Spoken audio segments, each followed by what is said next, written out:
A Terra é azul. Que maravilha, é incrível. Estas foram as primeiras palavras de um ser humano fora do planeta Terra. Em 1961, essas palavras foram ditas por Yuri Gagarin em sua espaçonave, a Vostok 1. A beleza azul dos planetas se refere ao oceano, o berço de uma das criaturas que possibilitou a existência de animais, plantas e fungos, as cianobactérias.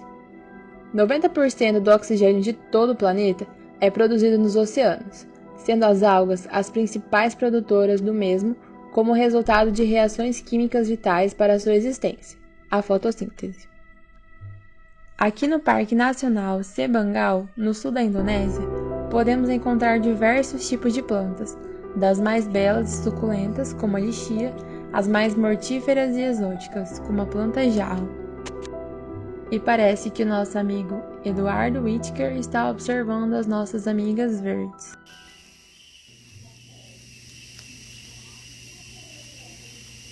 Uou! Olha quem está aqui! Vocês devem estar se perguntando por que eu estou nessa floresta.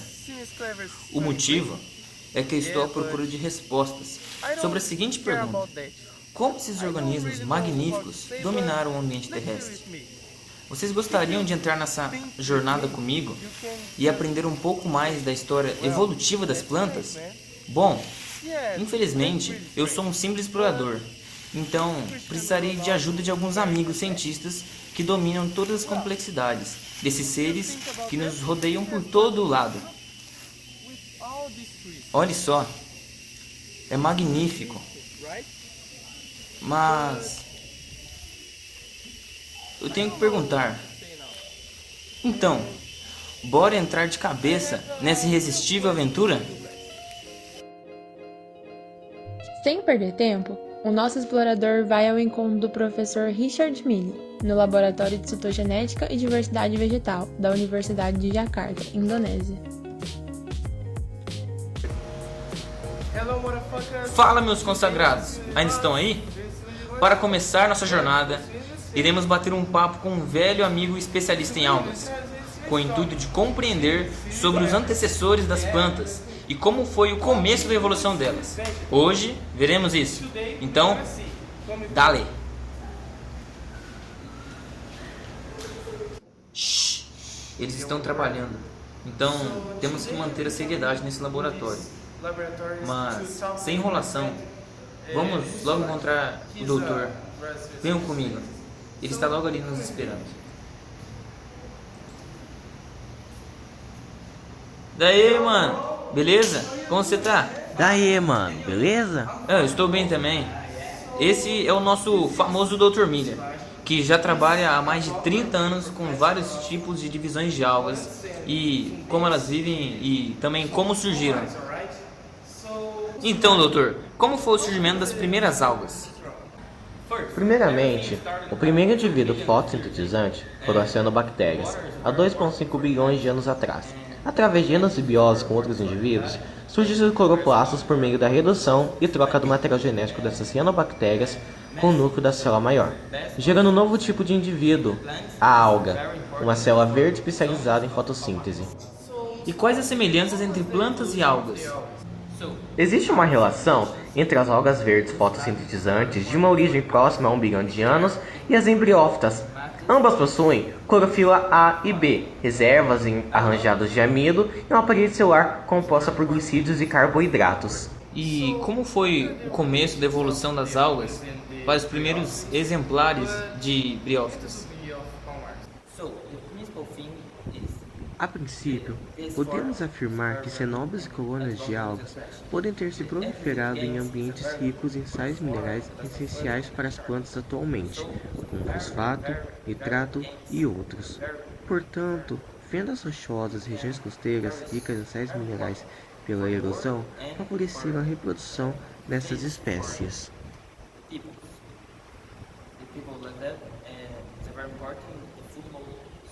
Por fim, como se ocasionou o restante da evolução? Além disto, houve uma pressão evolutiva fazendo com que algas formassem uma cutícula resistente contra choques causados pelas ondas e marés. As primeiras plantas a conquistarem o ambiente terrestre tiveram que desenvolver também uma cutícula que impedisse a dessecação e raízes primitivas, os rizóides. A partir deste momento, podemos chamar esses indivíduos de plantas propriamente ditas. Dudu, ainda com dúvidas, volta à floresta para pesquisar.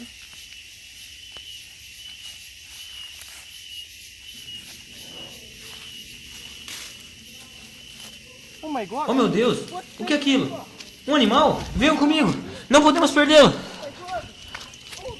Ah, alarme falso. É somente o professor Thompson White em uma pesquisa de campo. Mas, incrivelmente, é ele que eu preciso. Olá! Fala, professor. Bom dia. Bom dia! Como você está? Eu estou bem, e a sua família? Estou bem. Está tudo certo com a minha Bom família? dia, eu sou Thompson White, biólogo e especialista em botânica. Sou pesquisador da Universidade de Jakarta. Bem legal. Professor, então, por meio do especialista Richard Miller, descobrimos que as plantas descendem de águas verdes, certo? Porém, surgiu mais algum questionamento em nossas mentes. Como surgiu tanta diversidade? Boa pergunta, deixa-me pensar. Primeiro, como sabemos, as primeiras plantas a conquistar o ambiente terrestre no mundo foram as briófitas. Eram extremamente simples. Não possuíam vasos condutores ou caule, raízes e folhas propriamente ditas, sendo assim denominadas de rizoides, cauloides ou filoides. Interessante. Fale um pouco mais sobre as briófitas. Bom, elas surgiram aproximadamente há 400 milhões de anos atrás e preferem climas úmidos, dada a sua necessidade alta de água. Com a fase haploide dominante, as briófitas são seres espetaculares, com reprodução tanto sexuada quanto assexuada, e nesse último caso, por fragmentação. Sem nenhum tipo de sustentação rígida suficiente, as briófitas foram limitadas a ter tamanhos baixos, não passando de poucos centímetros de altura. Certo. Nós sabemos que é possível extrair muitas informações dos fósseis deixados por organismos no passado, certo? Mas o que podemos constatar estudando esses achados que preenchem as lacunas da evolução? Bom, após milhares de anos surgem os primeiros fósseis de plantas vasculares, as pteridófitas, datadas do período siluriano e devoniano há 300 milhões de anos. Graças ao surgimento de mecanismos capazes de sintetizar lignina, as pteridófitas passaram a criar sistemas de vasos condutores, que facilitam o transporte de seiva por toda a porção da planta, permitindo que a mesma possa atingir tamanhos maiores, assim como o surgimento de folhas caules propriamente ditas.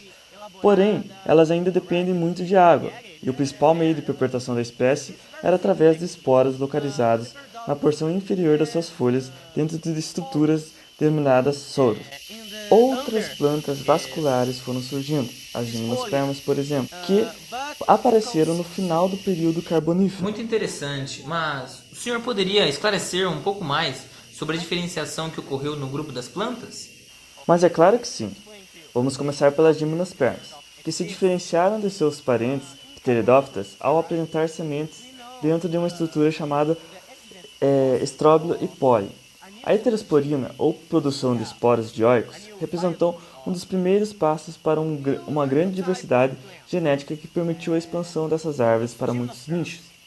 Assim como seu pólen, que depende do vento e não mais da água para serem espalhados. A partir desse momento, dá-se origem a um novo grupo, as espermatófitas, as plantas com semente, como por exemplo o pinheiro e outras plantas desse tipo.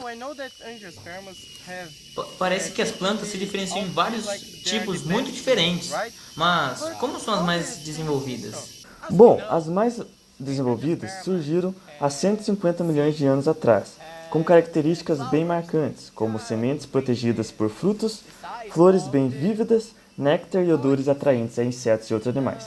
Com 300 mil espécies conhecidas, as angiospermas se tornaram, em aproximadamente 120 milhões de anos atrás, o grupo de plantas dominante no planeta.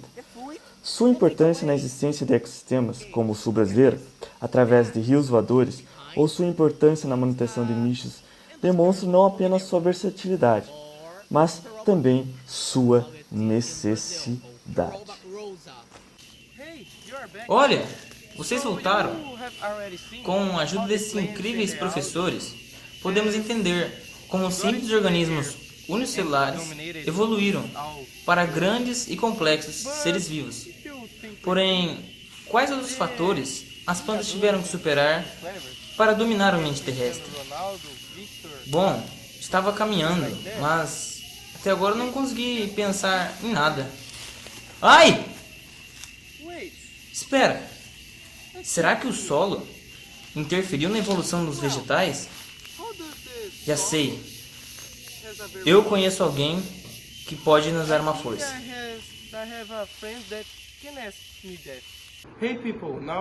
Olá pessoal, agora iremos conversar com o Dr. Reisenberg, mas infelizmente ele não está presente, pois está em uma pesquisa de campo em outro país. Então, graças ao advento que a tecnologia nos concede, faremos uma entrevista via web chamada, certo? Então, bora ligar para ele. E aí, Dr. Berg, como você está? Fala pessoal, eu sou o Dr. Heisenberg, geólogo, pesquisador e admirador de cristais azuis. Primeiro, eu peço minhas sinceras desculpas pela minha ausência neste documentário, mas eu estou fazendo um processo de extensão aqui na fronteira entre o México e os Estados Unidos. Então, Dudu, pode fazer a primeira pergunta que eu estou preparado. Bom, eu estive pensando que a geografia do ambiente é um fator muito importante para a sobrevivência de uma planta, certo? Você poderia, de repente, explicar como as plantas se diferenciam de acordo com o habitat? Bom, aventureiro Dudu, para cada ambiente, variáveis como temperatura, precipitação e ventos mudam. Para sobreviver nesses ambientes, as plantas devem se adaptar. Folhas pequenas e espinhos para diminuir a evapotranspiração da água, mecanismos para regular a entrada de soluto em ambientes salobros e etc. Interessante, muito interessante na verdade. Mas agora vem a pergunta que não quer calar. Sobre a evolução das plantas, sabe? Tipo, o que elas tiveram que enfrentar primeiro com relação à geografia para conquistar o planeta? Você poderia nos responder isso? Tirar essa dúvida? Bom, no quesito geografia, a primeira diversidade que precisaram enfrentar foram a obtenção dos nutrientes e a sustentação. Para sobreviver, precisaram desenvolver um sistema de sustentação a partir de raízes e tecidos especiais, como o parênquima e o mesênquima. Bom, como o ambiente terrestre não possui um fornecimento de água igual aos aquáticos, as plantas devem ser influenciadas por isso. Então, como última questão, como os vegetais se comportam de acordo com a disponibilidade da água? Bom, como já foi dito, cada vegetal desenvolve estruturas específicas de sobrevivência de acordo com seu habitat. Mas focando no seu comportamento, existem meio que decisões que a planta faz, por exemplo, a abertura e fechamento dos estômatos, a perca de folhas e o crescimento de raízes. E aí, pessoal, se divertiram? Bom, com essa aventura, percebemos que as plantas surgiram de seres bem simples, as algas, e por meio da evolução desenvolveram diversos mecanismos e habilidades que as permitiram superar o monstro que é a vida terrestre. Mas, espera aí, aonde está o Dudu? Ei galera, a chuva nos pegou de surpresa e nos colocou numa tremenda fria. Então, infelizmente teremos que terminar o programa por aqui. Espero que, do fundo do coração, que tenham gostado e aprendido muito mesmo com a nossa aventura. Gostaria de agradecer a minha produção, o Mateuzinho e a Carol. Hey guys, muito obrigado por ter assistido, foi muito legal, foi muito divertido. Espero que tenha gostado e curte aí se puder, viu? Então fechou galera, é isso, até a próxima, até a nossa próxima aventura.